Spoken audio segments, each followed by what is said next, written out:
ఒక అణుబాంబు పడితే ground zero నుంచి 2-3 కిలోమీటర్ల పరిధిలో ఉన్న 90% నుంచి 100% మంది తక్షణమే మాడి మసైపోతారు.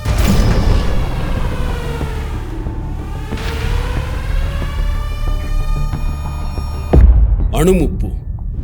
ఈ పరిణామ క్రమం ఎలాంటిది? ఒక అణుబాంబు పడితే ఎలాంటి వైపరీత్యాలు తలెత్తుతాయంటే, ఉదాహరణకు 1945లో హిరోషిమాపై వేసిన లిటిల్ బాయ్ తీసుకుంటే ఆ విధ్వంసాన్ని ఇలా లెక్కించవచ్చు.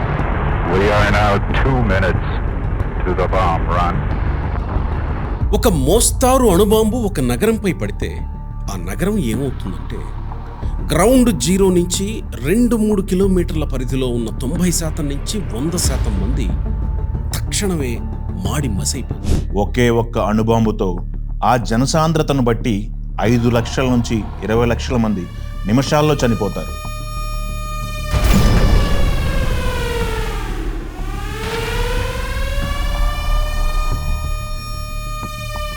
ఇక ఉష్ణోగ్రతలు ఎలా ఉంటాయంటే, బాంబు పేలిన సెకనులో 1,00,000 వంతు కాలంలో పేలుడు కేంద్రం దగ్గర ఉష్ణోగ్రత 1,00,00,000 డిగ్రీల సెల్సియస్కి చేరు.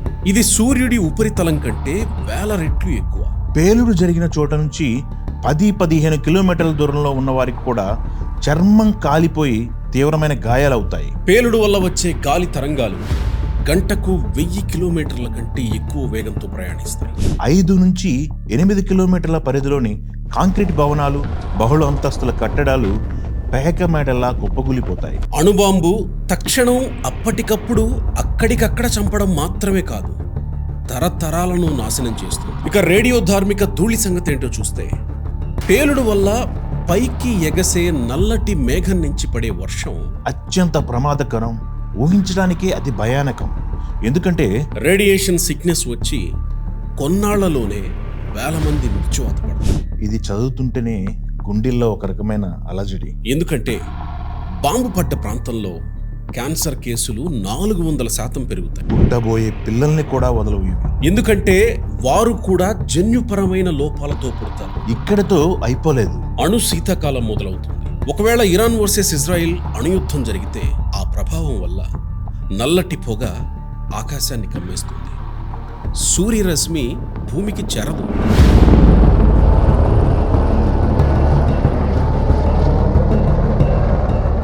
భూమిపై ఉష్ణోగ్రత -20 నుంచి -30కి పడిపోతుంది. ఇక పంటలు పండవు.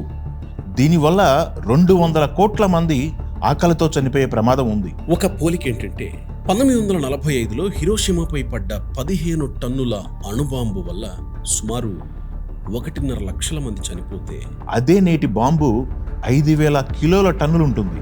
అంటే ఇది 300 రెట్లు ఎక్కువ ప్రభావాన్ని చూపిస్తాయి. దీంతో సుమారు 45 కోట్ల మంది చనిపోయే ప్రమాదం ఉంది. ఐన్స్టీన్ అన్న మాటలను ఒకసారి గుర్తు చేసుకుంటే, 3వ ప్రపంచ యుద్ధం ఎలాంటి ఆయుధాలతో జరుగుతుందో తెలియదు, కానీ 4వ ప్రపంచ యుద్ధం మాత్రం రాళ్ళు కర్రలతో జరుగుతుందని. అంటే దీని అర్థం ఏంటంటే, ఈ యుద్ధంలో అణుయుద్ధ దాడి జరిగితే మొత్తం భస్మీపటం అయిపోతుంది. ఇక ఇక్కడేమీ మిగలదు. మానవ మనుగడే ప్రసాదకం అవుతుంది.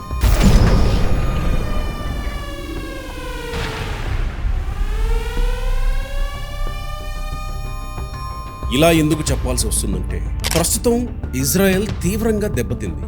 కొన్ని చోట్ల శిథిలాల కింద మృతదేహాలున్నాయి. వాటిని తీయడానికి కూడా ఇక్కడ మనుషులు లేరు. ఇరాన్ రాజధాని టెహరాన్ పూర్తిగా దెబ్బతింది. ఇక్కడి మౌలిక సదుపాయాలు దాదాపు స్తంభించిపోయాయని చెప్పాలి. ఇక అమెరికాలో పరిస్థితి ఎలా ఉందని చూస్తే, పెట్రోల్ గ్యాలన్కు $2.45 నుంచి $3.64 పెరిగింది. అరబ్ ప్రపంచం కూడా పెద్ద ఎత్తున దెబ్బతినింది. తమను రక్షిస్తామని తమ డాలర్లు ట్రెజరీలో దాచిన అమెరికా నమ్మక ద్రోహం చేసిందన్న తలంపులో ఉన్నారు అరేబియన్లంతా. వీరు తీవ్ర ఆవేదన వ్యక్తం చేస్తున్నారు. దీంతో అమెరికా అరబ్ సంబంధాలు దెబ్బతినే ప్రమాదం కూడా కనిపిస్తుంది. యుఎస్ ఈ యుద్ధం కారణంగా ఇంటా బయట సమస్యలను ఎదుర్కోవాల్సి వస్తుంది.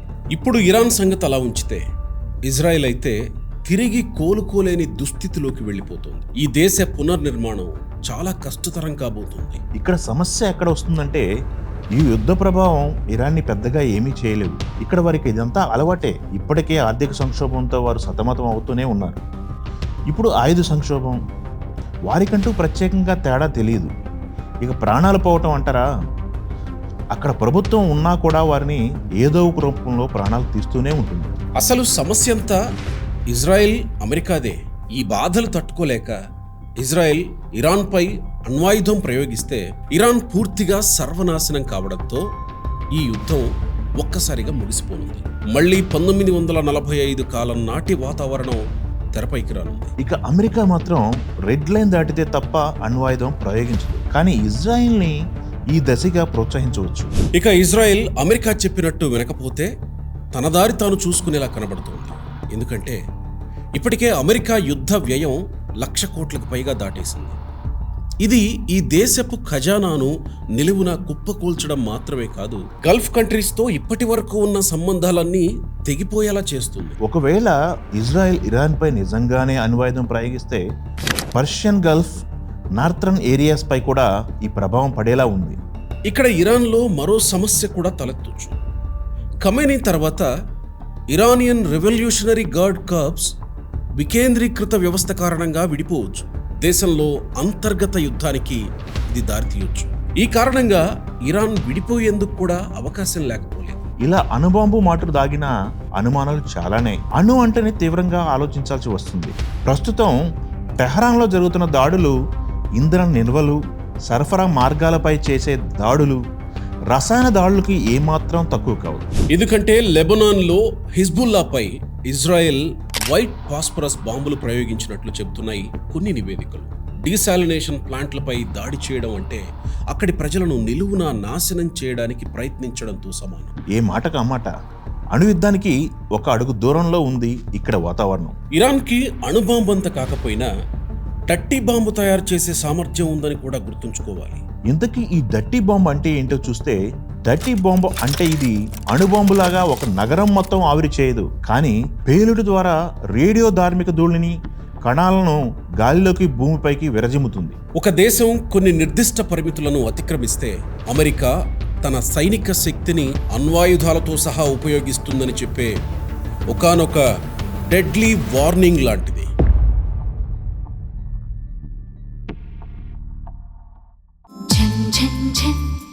తెలుగు వన్